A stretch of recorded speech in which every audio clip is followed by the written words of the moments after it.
नमस्कार मेरे प्यारे बच्चों, कैसे आप सब लोग। उम्मीद और आशा करता हूं आप सभी बढ़िया होंगे, मस्त होंगे, स्वस्थ होंगे। तो मेरे प्यारे बच्चों, आप सभी का बहुत बहुत स्वागत है आपके अपने प्यारे YouTube चैनल अंकित डायरेक्शन क्लासेस परिवार में। तो कैसे हैं दोस्तों आप सभी। कहेंगे हम तो बहुत ही अच्छे हैं गुरुजी, आप बताइए कैसे हैं। तो बढ़िया है, मस्त है हम भी। और आइएगा, आज मैं आप लोगों के लिए एक बहुत ही बेहतरीन वीडियो लेकर आया हूं, जिसमें हम बात करने वाले हैं, चर्चा करने वाले हैं क्या तो नॉर्मलाइजेशन में मिलने वाला है, कितने नंबर का नॉर्मलाइजेशन हमको मिलने वाला है, और किस शिफ्ट का एवरेज स्कोर अब कितना बन रहा है, लड़कियों की कट ऑफ कहां तक जाने वाली है, एक्स सर्विसमैन की कट ऑफ कहां तक जाएगी, वो सारी ही चर्चा हम करने वाले हैं मेरे प्यारे बच्चों। आ जाओ आगे बढ़ते हैं और बात करते हैं अपनी इस आज की वीडियो की। तो देखो, ध्यान से समझने का प्रयास करना चीजों को, बहुत ही आसानी तरीके से मैं आपको सारी ही चीजें समझा रहा हूं। तो मैंने आज कुछ पॉइंट आप लोगों के लिए लिखे हैं, जिन पर हम लोगों को चर्चा करनी है, जिन पर हम लोगों को बात करनी है। क्या क्या पॉइंट है मेरे प्यारे भाई। सबसे पहले अगर मैं बात करूंगा इसके अंदर, तो मेरे भाई यहां पर हमने लिखा है आंसर की के बाद एवरेज स्कोर क्या आ रहा है बच्चों का, उसके बाद फीमेल एवरेज स्कोर क्या आ रहा है, एक्स सर्विसमैन की कट ऑफ कहां तक जाने वाली है, और मेरे प्यारे भाई सबसे मेन चीज है कितना नॉर्मलाइजेशन मिलने वाला है। हर शिफ्ट के अंदर नॉर्मलाइजेशन की चर्चा होने वाली है आज। तो मेरे प्यारे भाई इस वीडियो को कंप्लीट देखना है, पूरा देखना है, और अगर अच्छी लगे तो लाइक और शेयर भी कर देना है। और जो पहली बार इस चैनल पर आ रहे हैं मेरे प्यारे भाई, सब्सक्राइब भी कर लीजिएगा। आने वाले समय में आपको यहां से बहुत सारे फायदे मिलने वाले हैं। आइएगा आप समझते हैं इस कहानी को। देखो मेरे प्यारे भाई, सबसे पहले तो हम लोगों ने बात यहां लिखी हुई है कि जो नॉर्मलाइजेशन होगा, नॉर्मलाइजेशन का जो सिस्टम हम लोगों ने लिखा हुआ है, किस शिफ्ट के अंदर कितना कितना नॉर्मलाइजेशन मिलने वाला है। देखो मेरे प्यारे बच्चे, सबसे पहले हमने 23 तारीख की फर्स्ट और सेकंड शिफ्ट की चर्चा की है। तो 23 तारीख में सबसे ज्यादा फर्स्ट शिफ्ट वालों को नॉर्मलाइजेशन मिलने वाला है। जितनी भी शिफ्ट हुई है, जितनी भी डेट में अपना एग्जाम हुआ है, तो सबसे ज्यादा नॉर्मलाइजेशन जो मिलेगा वो 23 तारीख की फर्स्ट शिफ्ट में बैठने वाले बच्चों को मिलने वाला होगा। उसके पीछे का सबसे बड़ा कारण यह है क्योंकि उन्हें यह आइडिया ही नहीं था कि एग्जाम का पैटर्न क्या होगा, किस प्रकार का एग्जाम आ रहा है, या किस प्रकार की चीजें वहां पूछी जाएगी। जो अगली शिफ्ट के बंदे थे या और डेट के बंदे थे, उन सबको यह आइडिया लग चुका था कि पैटर्न किस प्रकार का है, एग्जाम में किस प्रकार की चीजें वो पूछ रहा है। तो उन्होंने हल्का सा उन चीजों पर रिवीजन, हल्का सा उन चीजों पर काम भी कर लिया था। तो कहीं ना कहीं इस चीज का सबसे ज्यादा बेनिफिट जो मिलेगा वो 23 अगस्त फर्स्ट शिफ्ट वालों को, बच्चों को सबसे ज्यादा मिल रहा होगा। आओ मेरे प्यारे बच्चे, 23 की अगर मैं सेकंड की बात करूंगा तो 22 से 25 नंबर का नॉर्मलाइजेशन यहां मिलने के चांस हैं। अगर हम 24 की बात करेंगे तो यहां 20 से 25 नंबर का आपको नॉर्मलाइजेशन मिलने के चांसेस हैं। सेकंड शिफ्ट की बात करेंगे तो 18 से 22 नंबर का नॉर्मलाइजेशन मिलने के यहां पूरे पूरे चांस है आपको। अगर हम 25 की बात करेंगे तो 15 से 20 नंबर का यहां नॉर्मलाइजेशन मिलने के चांस है। अब 25 की सेकंड में हमने फिर से चर्चा कर दी 20 से 30 की। कारण अगर हम 23, 24, 25 और 30, 31 के अंदर सबसे टफ शिफ्ट की बात करेंगे तो वो 25 तारीख की सेकंड शिफ्ट थी जो सबसे ज्यादा टफ थी। कहने का मतलब उसमें बच्चों से ज्यादा क्वेश्चन अटेम्प्ट नहीं हो पा रहे थे। तो इस शिफ्ट के अंदर भी बढ़िया अच्छा खासा नॉर्मलाइजेशन मिलने वाला है मेरे भाई। अगर मैं बात करूंगा 30 की, तो 30 की फर्स्ट शिफ्ट में 20 से 25 का, यहां अगर मैं बात करूंगा 30 की सेकंड में तो यहां 20 से 28 नंबर का नॉर्मलाइजेशन मिलेगा। और 31 तारीख की अगर हम बात करेंगे बेटे, तो 31 तारीख में फर्स्ट और सेकंड शिफ्ट के अंदर ये आप लोगों को 20 से 25 नंबर का नॉर्मलाइजेशन मिलने वाला होगा। तो ये जो नॉर्मलाइजेशन आप लोगों को मिल रहा होगा, ये आप लोगों की शिफ्ट के ऊपर भी डिपेंड करता है, साथ ही इस बात पर भी डिपेंड करता है कि एग्जाम में पहले किसका एग्जाम था, बाद में किसका एग्जाम था। तो मैंने आप सभी को नॉर्मलाइजेशन का सिस्टम समझा दिया, कितने कितने नंबर का नॉर्मलाइजेशन आपको मिलने वाला है। बात समझ रहे हो ना। तो ये नंबर हैं, ये क्वेश्चन नहीं है, नंबर है मेरे प्यारे बच्चे। आओ आगे अगर समझने का प्रयास करेंगे तो अगले कुछ पॉइंट मैंने आप लोगों के लिए बहुत ही महत्वपूर्ण लिखे हुए हैं। मार्क्स कम होने पर घबराए ना। सबसे बड़ी समस्या अब क्या आ रही है कि आप लोगों की जैसे ही ऑफिशियल आंसर की आई, तो उसके बाद सभी ने अपनी ऑफिशियल आंसर की से अपने चीजों को मैच करना शुरू किया। तो आपने देखा होगा आपके 5-10 क्वेश्चन नीचे चले गए हैं, यानी किसी के अगर 110 बन रहे थे तो वो 105 पर 102 पर या 100 क्वेश्चनों पर आ रहा है। किसी के 98 बन रहे थे तो कहीं ना कहीं 90 या 92 या 95 क्वेश्चन पर आ रहा है। तो यानी कहीं ना कहीं आप लोगों की चीजें कम होती जा रही है। तो मेरे प्यारे भाई, ये आप लोगों में किसी एक के साथ नहीं ऐसी घटना घट रही, ये सभी के साथ ऐसा हो रहा है। सभी के नंबर कम बन रहे हैं, सभी की चीजें घटती जा रही हैं। तो आप लोगों को घबराने की कोई जरूरत नहीं है। आप लोगों को भी पता है कि जो ऑफिशियल आंसर की आई है उसके अंदर काफी सारे क्वेश्चनों के आंसर क्या दे दिए गए हैं, गलत दे दिए गए हैं। ऑप्शन हमको गलत बता दिया गया है, राइट ऑप्शन कोई और सा था और उन्होंने कुछ और दे दिया है। तो आप सभी के लिए मैं कुछ और पॉइंट भी लेकर आया हूं कि अगर आप लोगों को लगता है क्वेश्चन के अंदर हमें कहीं ना कहीं डाउट है, ऑप्शन में डाउट है, तो उसके लिए आप ऑब्जेक्शन डाल सकते हैं। और ऑब्जेक्शन करने से बिल्कुल भी ना चूकिए। जो ऑब्जेक्शन जहां आपको लग रहा है, जिस क्वेश्चन में लग रहा है, उसका ऑब्जेक्शन डाल दीजिएगा। जहां जहां से आप चीजें सर्च कर रहे हैं उसका स्क्रीनशॉट डाल दीजिएगा और बढ़िया से उस चीज को समझाने का प्रयास करिएगा। अगर मैं बात करूंगा 10 सवाल गलत बन रहे हैं, अगर आपको लग रहा है कि मेरी शिफ्ट के अंदर 10 से 12 क्वेश्चन गलत हैं, मैथ्स, रीजनिंग, हिंदी और जीएस सभी सब्जेक्ट के अंदर टोटल 10 से 12 क्वेश्चन गलत बन रहे हैं, तो आप उन 10 से 12 क्वेश्चन के ऊपर मेरे प्यारे बच्चे आपत्ति बिल्कुल डाल दो। उस चीज से चूकिए मत ना, आपत्ति तो करनी चाहिए, क्योंकि आपत्ति करोगे तभी जाके आपको अपनी शिफ्ट के अंदर बेनिफिट मिल रहा होगा। अदरवाइज अगर आप वहां पर आपत्ति नहीं करोगे या कम बच्चे आपत्ति करते हैं तो उस चीज का कहीं ना कहीं आप नुकसान भी भोग रहे होंगे। इस बात का ध्यान रखा। तो आप लोगों ने मेरे हिसाब से तो आपत्ति लगा देनी चाहिए सभी सवालों पर जो भी आप लोगों को डाउट में लग रहा है। अब आगे कुछ पॉइंट है जिन पर मैं चर्चा करने वाला हूं मेरे प्यारे बच्चों। सबसे अगला पॉइंट यह रहा कि लड़कियों की कट ऑफ कम जाने का क्या कारण रहने वाला है। अगर मैं लड़कियों की कट ऑफ की कम की बात करूं तो कारण इसके पीछे सबसे बड़ा मेरे प्यारे बच्चे ये है कि लड़कियों की कट ऑफ कम करने का सबसे बड़ा कारण तो ये रहा कि आपकी वैकेंसी है 15,000 के समथिंग। अगर 60,244 वैकेंसी में 15,000 लड़कियों की वैकेंसी है तो इसमें 7,500 के आसपास वैकेंसी चली जाती है मेरे प्यारे बच्चों। किसके आसपास? जनरल की चली जाती है, जनरल कैटेगरी में पहुंच जाती है और उसके बाद कैटेगरी वाइज चीजें बढ़ती चली जाती हैं। इसमें एक कारण यह भी रहेगा आप लोगों की मेरिट डाउन जाने का कि लड़कियों को आप पिछली बार जब फिजिकल के लिए बुलाया गया था तो बीच में समय नहीं दिया गया था, तो तुरंत के तुरंत ही फिजिकल के लिए बुलाया गया था।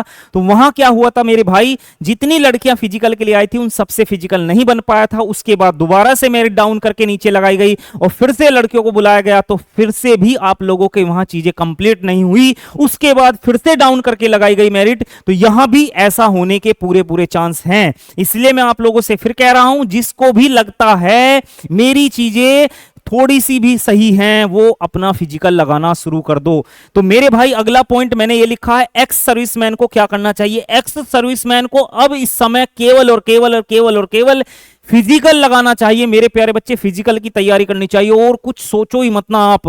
अभी आप लोगों की आगे मैं ये भी बता दूंगा कि आपकी मेरिट कहां तक जाने वाली है, आपके कितने नंबर होने चाहिए और आप लोगों का स्कोर कितना बनना चाहिए जिससे आप लोगों फिजिकल के लिए तैयार हो जाएं। बस आप ये सुनिएगा मैं जो कह रहा हूं कि आप फिजिकल की तैयारी लगाना शुरू कर दो। सोचो मत कुछ भी अब इस बार कि बस लग जाओ अपने काम पर और कुछ मत सोचो एक्स्ट्रा। आइए अगले कुछ पॉइंट डिस्कस करेंगे। फिजिकल कब होने वाला है? अगर हम बात करें आयोग की तरफ से तो फिजिकल जो जनवरी के आसपास की डेट कोई आ जाएगी आप लोगों की, तो जनवरी के आसपास आपका फिजिकल हो रहा होगा मेरे प्यारे बच्चे। क्योंकि आयोग भी चाहता है जल्दी से जल्दी इस भर्ती को कंप्लीट करा जाए, सरकार भी चाहती है इसको जल्दी से जल्दी कंप्लीट करा जाए। तो आप सभी बस तैयार रहें, अपनी तैयारी को लगातार स्मूथली करते रहें कि फिजिकल आप लोगों का जनवरी के आसपास होने वाला है। इस बात का विशेष ध्यान रखें। अगला पॉइंट जो सबसे ज्यादा बेस्ट है मेरे प्यारे बच्चों, क्या रिजल्ट के बाद मिलेगा फिजिकल के लिए समय? जी हां दोस्तों, मैं आप लोगों से यह बात जरूर डिस्कस करना चाहता हूं, क्या फिजिकल के बाद वास्तव में हम लोगों को समय मिलेगा या नहीं मिलेगा। अगर हम पिछली बार की बात करेंगे तो मेरे प्यारे बच्चे पिछली बार 4 से 5 दिन का ही समय मिला था केवल, और 4 से 5 दिन बाद ही आप लोगों का फिजिकल लगा दिया गया था। तो इसमें काफी सारे बच्चे ऐसे रहे थे जिनका फिजिकल नहीं बन पाया था, जिनका फिजिकल नहीं हो पाया था। आप दिल्ली पुलिस उठा लीजिएगा, दिल्ली पुलिस में 15 से 20 दिन का ही समय मिला केवल, और उसमें काफी सारे बच्चे ऐसे रहे थे जिनका फिजिकल नहीं बन पाया था और मेरिट आप लोगों ने देखी थी कितनी डाउन चली गई थी। उससे पहले आपकी मेरिट को आसमान छुला रखा था सभी ने कि भाई यहां तक जाएगी, वहां तक जाएगी, ये हो जाएगा, वो हो जाएगा। इस कारण से बहुत बच्चे ऐसे रहे जिन्होंने अपना फिजिकल की तैयारी शुरू नहीं की और उसके में रिजल्ट के बाद आप फिजिकल के लिए समय ही नहीं दिया गया और वहां बहुत सारे बच्चे ऐसे ही रह गए। तो इसीलिए मैं फिर से कह रहा हूं, बार बार रिपीट कर रहा हूं कि आप लोगों की अगर आपको लगता है मेरा स्कोर ठीक ठाक है तो आप फिजिकल के लिए रेडी हो जाओ, फिजिकल आप लोग लगाना शुरू कर दीजिए, रुकना मना है। इस बात का विशेष ध्यान रखें, कहीं ये चूक ना हो जाए फिर से कि आप लोग इस भ्रम में रहे कि फिजिकल तो मैं लगा दूंगा, मैं 10 दिन में ही तैयारी कर दूंगा।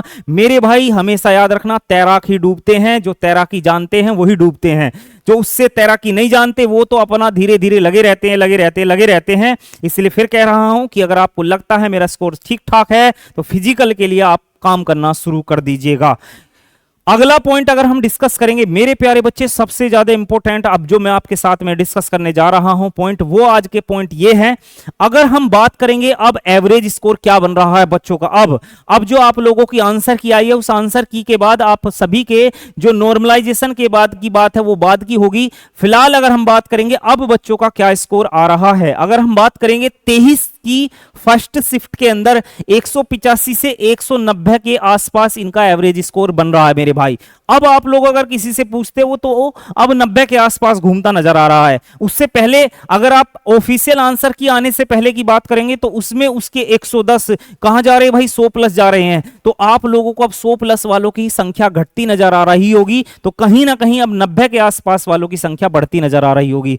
अगर मैं 23 की सेकंड शिफ्ट की बात करूंगा तो 182 से 188 के आसपास आपको स्कोर एवरेज बन रहा है। अब 24 की फर्स्ट शिफ्ट के अंदर 190 के आसपास का एवरेज स्कोर बन रहा है मेरे भाई। अगर 24 की सेकंड शिफ्ट की बात करेंगे तो 192 से 194 के आसपास आपका नॉर्मलाइजेशन कह रहा सॉरी, वो आपका एवरेज स्कोर बन रहा है। ये विदाउट नॉर्मलाइजेशन है, इस बात का ध्यान रखिए। अगर मैं बात करूं 25 की फर्स्ट शिफ्ट में तो 185 से 190 के आसपास यहां आप लोगों का एवरेज स्कोर बन रहा है। सेकंड शिफ्ट में 188 से 190 के आसपास एवरेज स्कोर बन रहा है। ये मेल का एवरेज स्कोर है मेरे प्यारे बच्चों। और यहां अगर हम बात करेंगे 30 की फर्स्ट शिफ्ट की तो 190 से 192 के आसपास एवरेज स्कोर यहां पर बनता जा रहा है। सेकंड में बात करेंगे 185 से 187 के आसपास आपका एवरेज स्कोर बन रहा है। 31 की फर्स्ट में वही 190 से 192 के आसपास, और अगर 31 की सेकंड की बात करेंगे तो 190 के आसपास एवरेज स्कोर बन रहा है, यानी 95 क्वेश्चन के आसपास आपका एवरेज स्कोर बन रहा है। अगर हम यहां पर बात करते हैं मेरे प्यारे भाई, अगर हम इसमें अगर और थोड़ा सा सोचते हैं तो 90 के आसपास क्वेश्चन जिसके सही है वो मेरे हिसाब से अपना फिजिकल की तैयारी करना शुरू कर दीजिएगा, क्योंकि चीजें घटेगी और ये आप लोगों की जनरल के अकॉर्डिंग है। धीरे धीरे आप इन्हें कम करते रहिएगा, एक दो क्वेश्चन आप लोग कम कर दीजिएगा।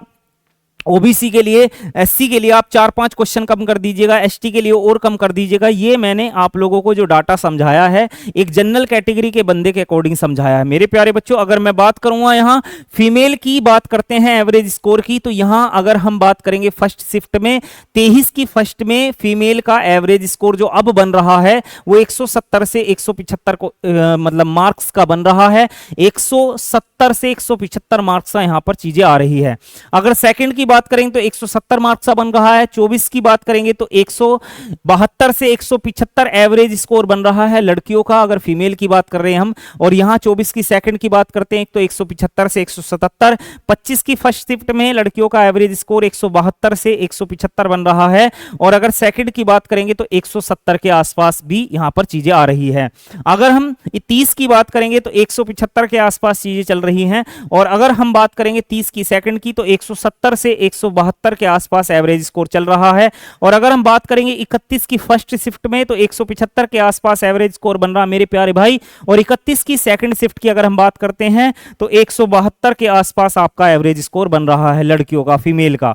अगर मैं टोटल ओवरऑल चीजों को समझना चाहूं तो ओवरऑल जो है फाइनल एवरेज मेल का जो स्कोर बन रहा है वो 190 के आसपास बन रहा है। ये जो मैंने आपको डाटा समझाया है ये मैं जनरल कैटेगरी के लिए काम कर रहा हूं। अगर मैं ओबीसी की बात करूंगा तो आप 2-3 या 1-2 क्वेश्चन कम कर लीजिएगा।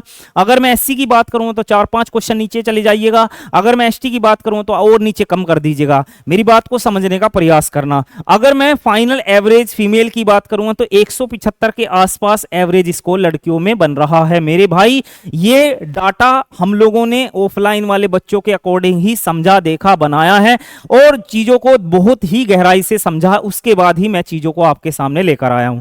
अगर आपको ये चीजें समझ में आ रही है तो अपने सभी साथियों तक चीजें जरूर शेयर करिएगा, अपने सभी भाइयों तक जरूर भेजिएगा कि हाँ देखो इस प्रकार की भी चीजें हैं जिसमें आप लोगों को एक वास्तव में अच्छा लगेगा, कि आपका मनोबल बढ़ेगा, आपकी चीजें सही आपके फेवर में आएगी और आप लोगों ने, भगवान ने चाहा तो आपका सिलेक्शन भी हो जाएगा। अगर मैं आगे बात करता हूं मेरे भाई, एक्स सर्विसमैन की कट ऑफ क्या जाने वाली है, तो मैंने कहा था आप फिजिकल की तैयारी करना शुरू कर दीजिए। एक्स सर्विसमैन की जो कट ऑफ है वो इससे नीचे तो जा सकती है बेटे, इससे ऊपर नहीं जाएगी। और ये सारा का सारा डाटा मैंने आपको समझाया है विदाउट नॉर्मलाइजेशन। नॉर्मलाइजेशन लगता है उसके बाद की कहानी अलग चल रही होगी, वहां रिजल्ट जब आएगा वहां चीजें थोड़ी बदल जाएगी। कारण उसका ये रहा कि नॉर्मलाइजेशन अब किसको कितना मिलेगा, किस शिफ्ट में कितना जाएगा, उसके अकॉर्डिंग भी आपकी चीजें बदलेगी थोड़ी सी। तो मेरे भाई ये मैंने आपको जो डाटा समझाया आज सारा का सारा ये विदाउट नॉर्मलाइजेशन के समझाया है। कितना नॉर्मलाइजेशन मिलने के चांस है आपको वो भी मैंने समझाया। मैं एक्स सर्विसमैन के लिए फिर बता रहा हूं कि आपकी कट ऑफ इतने नंबर पर जाने वाली है, 72 से 75 मार्क्स पे जाने वाली है। तो यहां आप लोग केवल अपनी तैयारी करना शुरू कर दीजिएगा। आप लोग बस एक बार अपनी चीजों को लगाना शुरू कर दीजिए, आपका काम तो बन ही जाएगा। तो मैंने जितना भी आप लोगों को डाटा समझाया आपको सब कुछ समझ में आया होगा मेरे प्यारे भाई, और ये आप लोगों ने अपने सभी साथियों तक शेयर करना है, अपने सभी साथियों तक जरूर भेजना है। और अगर आप लोगों को लगता है कि हमारी वीडियो अच्छी है, बढ़िया है, चीजें हम लोगों के लिए सही हैं, तो मेरे प्यारे बच्चों मैं आप लोगों से यह भी कहना चाहता हूं कि अपनी वीडियो को दबाकर शेयर करिएगा। और आप सभी लोगों से फिर मुलाकात करते हैं अगले सेशन के अंदर। और बहुत जल्द आप लोगों के लिए मैं एसएससी जीडी के लिए मैथमेटिक्स की या चीजों को arrange wise, serial wise, chapter wise, topic wise, type wise मैं आप लोगों के लिए अरेंज करने जा रहा हूं। उसकी लाइव क्लास भी चला करेगी, उसमें रिकॉर्डिंग क्लास भी आपको मिला करेगी। बस आप सभी साथियों से ये निवेदन है कि आप अपना धीरे धीरे अपना डाटा भेजना शुरू करिए। आप किस टॉपिक से शुरुआत करना चाहते हैं, आप किस चैप्टर से शुरुआत करना चाहते हैं, आप किस टाइप से शुरुआत करना चाहते हैं, ये मैं डिसाइड कर लूंगा। बस आप टॉपिक का नाम बोलिएगा और उसमें एक और चीज मेंशन करिएगा कि लाइव क्लास का टाइम आप क्या रखना चाहते हैं। वो सारी चीजें एक बार मेंशन करके कमेंट बॉक्स में जरूर बताना सभी साथी। और फिर आप लोगों से मुलाकात होगी अगले सेशन में। तब तक के लिए सभी को नमस्कार, राम राम, प्रणाम, जय श्री राम। अच्छे से रहिए, मस्त रहिए, स्वस्थ रहिए, हंसते रहिए, खेलते रहिए, पीते रहिए, दाते रहिए।